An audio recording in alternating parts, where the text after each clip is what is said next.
to Life and Living. I'm Joanna Gaggis. She's an organization expert who's going organic in all aspects of her life, and she'll explain why you should too. She's Patricia Diesel, author of Organically Yours. Welcome to the show. Thank you for having me. You are a friend of the Caucus Educational Corporation. We've had you on our sister program, One-on-One with Steve Adubato, for some other books that you've written, all about organization, right? That's right. But this book's a little bit different. Talk Very about different. Organically Yours and what the impetus of this book was for you. Okay, so imagine this. You wake up in the morning and you think you're going on vacation, right? And you go to bed the night before all psyched up. And you wake up in the morning and you look in the mirror and you find out you're not the same person that went to bed. What does that mean? What did that look like for you? So I looked in the mirror and I saw these symptoms like black and blue under my eyes, a butterfly rash on my face, swelling on my forehead. So, of course, you had never seen these things before? No, no. What was it? Well, it turned out that I went to the doctor like anybody would, and they gave me a diagnosis of an autoimmune disease they thought was lupus.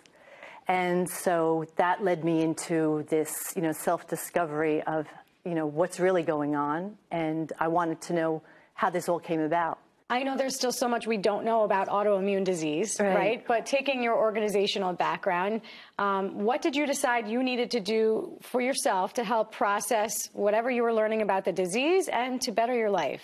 That's a great question because it's a loaded question too, right? It is. And so with my organizational background, the one thing that I knew was when you're in a health crisis, the first thing you want to do is you really need to be organized because you're going to be bombarded with paperwork. You're going to be bombarded with emotions and feelings, right? Did you know going in that this was going to be overwhelming, that you were going to be bombarded with those things, or did you learn it as you went? Oh, no. I had no idea I was going to be so overwhelmed because I had no idea how I was going to feel when I was, getting my different, diagnosis and different feelings from different doctors I was going to. I was not a happy camper.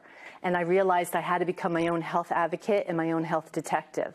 And that led me on a journey to figure out what's the root cause, what's really going on. So, Joanna, it no longer became about, is this really a diagnosis of lupus or an autoimmune disease, as how do I stop these symptoms? How do I reduce my symptoms to make myself feel better again? So you've taken this very comprehensive approach to clean living. Yes. Right? What do you mean by clean living first? So what I did was, in my discovery, I found that plant-based diets heal your body. And so when I tried that, I started to detox my body, and I went on a specific plan, and I started realizing my symptoms were going away. The pain was going away, the swelling was going away, the rash went away. And so I was like, there's something to this. There's something seriously to this. Is this the impetus of the organic part? Yes. So then I realized, okay, plant-based diet's cool. Well, you know me, I got to take it a step above. So I decided I'm going to try this the organic way. And it's, listen, if you're eating a specific diet that's, we already know that's not the best for you, quote unquote. Processed foods, maybe high in meats and fats and all of that. Absolutely. Right. So I started really thinking about intentional eating.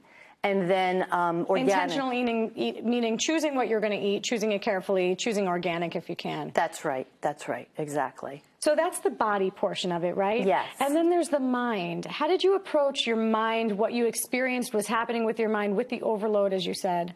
So being a student of coaching and being a coach myself, I knew immediately that I was going into overwhelm, right? And I wasn't going to let it get the best of me because no one can do this for you. You have to do it yourself. You're responsible for your own well-being. And so I needed to tap into what I already knew about, coaching and how I can, keep a positive mindset. There's something called the amygdala, which is, it holds the memories, and there's also... That's a part of the brain. Part of the brain, right. And the fight and flight. And then the thalamus kicks in and tells your body when you're in that fight and flight mode, right? So if you're holding on to a negative memory, which is you're getting overwhelmed, like, oh, I'm just diagnosed with something, what's going to happen to me? So I had to be aware that that was happening. And then I had to replace any of that negative chatter with, no, you're going to be all right, and you're going to figure this out, and you're going to take the next step, and you're going to take the next step. Is that meditation? Is that mantras? What is that? How do you get to that place? Because people who are listening who are feeling that overwhelm are saying, that sounds great in yeah, but how do I do it? Yeah, in practicality, how do I do it? Exactly. So it's a little bit of everything, that positive talking to yourself with affirmations. It's meditation, right? It's really eating well and getting a good night's rest and exercising and doing things that are uplifting for your spirit.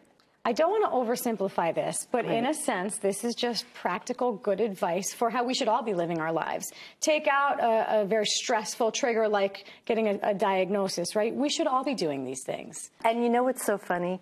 I always thought I was doing everything right. I mean, I'm Irish and Italian, so you put that together and so what did I know? You know, I'm thinking, you know, the more pasta, the more cheese, the more dairy, we're all good. And I'm not to say that you have to cut everything out. It's something that I call in the book the paper cut theory that I learned from my doctor, which is, you know, you have to balance. And so now after I start to, you know, detox my body, get myself healthy, I think about, okay, if I do go off my diet, I don't beat myself up. I know it's just a paper cut and I'm going to be fine. Giving yourself a little grace. That's right. What is the connection between stress and inflammation that we know? Okay, so we already know that stress is inflammatory. So you want to keep your stress reduced, and that's why you should really try to exercise and, you know, do something that makes you feel good. Yoga, walking, you know, being around people that uplift your spirits.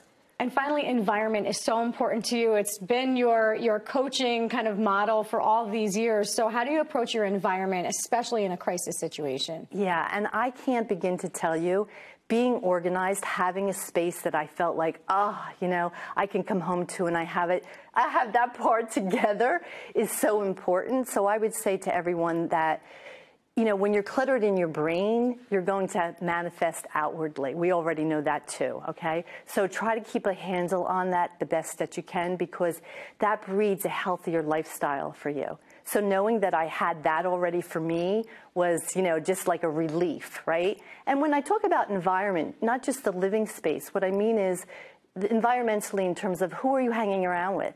Are you with people that are bringing you down, right? Because we want to build the body up. So that stress can be relationships as well. That's right. That's right. Really important.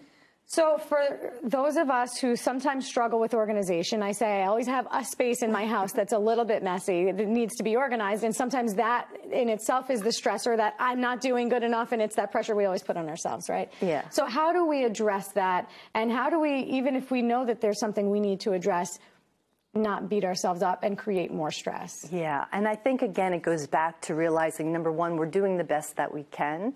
And, of course, if it's really bothering you to a point where it's infringing upon the quality of your life, where you know, like, I just can't take this anymore, I have to do this, then make it a priority, right? And then sometimes it's just temporary. Right. You know, you're going to get to it, and everything else is going to fall into place eventually.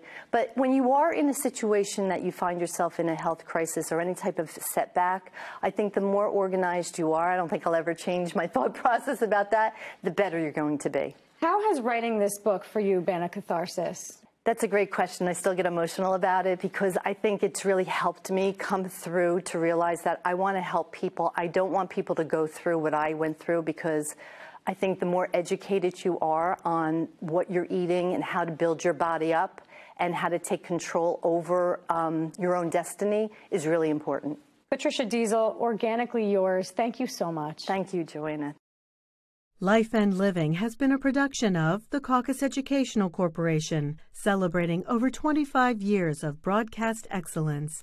Funding for this edition of Life and Living with Joanna Gagis has been provided by Johnson & Johnson, PSE&G, Horizon Blue Cross Blue Shield of New Jersey, New Jersey Sharing Network, New Jersey State Nurses Association, and the Institute for Nursing, the Northward Center, and by NJM Insurance Group. Additional support provided by Melandre Salon and Sulis Spa. Look beautiful, feel beautiful. Life and Living with Joanna Gagis has been produced in partnership with TriStar Studios.